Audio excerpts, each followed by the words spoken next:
Earlier this month, Donald Trump sparked backlash after repeating a controversial conversation he'd had with a foreign leader.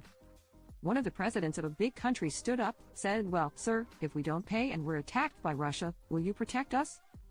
Trump told his crowd of supporters at the South Carolina rally, "I said you didn't pay, you're delinquent? No, I would not protect you.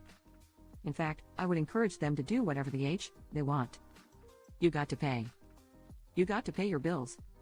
On Wednesday, February 14th, the embattled ex-prez took to his Truth Social platform to double down on his stance that NATO allies needed to pay up if they wanted help from the United States in the case of an attack. "Could somebody please inform our uninformable president that NATO has to pay their bills?" he wrote. "They are right now paying a small fraction of what we are for the disaster in Ukraine, which, if we had a real president, would never have happened. There is probably a $150 billion difference. They should equalize with the US, fast."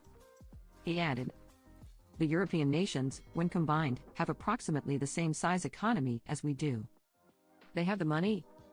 As OK previously reported, President Joe Biden released a statement denouncing Trump's strong opinions on NATO allies. "Under my administration, the United States of America has stood shoulder to shoulder with our allies to build a NATO alliance that is bigger and stronger than ever and stands in defense of democracy against Vladimir Putin's authoritarian aggression," he said at the time. "America's leadership on the world stage and support for our allies is critical to keeping the American people safe here at home.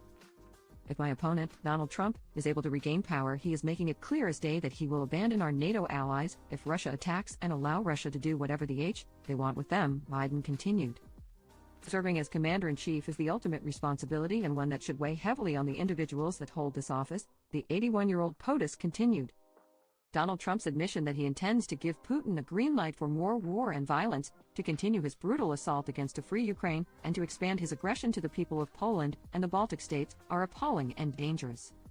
President Biden noted that Trump's remarks were sadly predictable before reminding supporters that Trump had repeatedly praised dictators and even joked about becoming one himself if re-elected. "As you've heard me say, freedom and democracy itself are on the ballot in November, and I am running for re-election to make sure that they endure," he concluded.